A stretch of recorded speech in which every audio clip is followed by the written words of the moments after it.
When it comes to generative AI, I see some skepticism. We cannot fully rely on it. Companies feel that human intervention is needed. From Transposit and incident management perspective, how reliant can we be on generative AI? I think there's a lot of skepticism out there, right? Rightfully so. I think we've all tried ChatGPT and given it a prompt and then gotten gobbledygook back, right?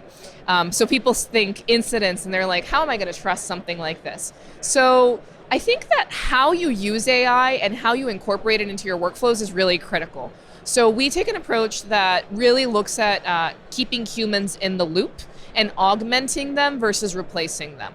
So it's very important for us when we have an AI-driven suggestion or insight to present it as that, as an insight or a suggestion that people can respond to and choose to run or choose not to run. So for example, if we are creating a summary for someone of messages that are happening in the alert, we're going to prompt them and say, hey, we think that it might be a good time to update, and here's our draft of that summary, but we always have an edit button that they can come in and modify. Those edits help us make the AI better over time, as well as giving people control over what's going on, because it's just too early days for people to fully automate some of these workflows, and certainly to trust that.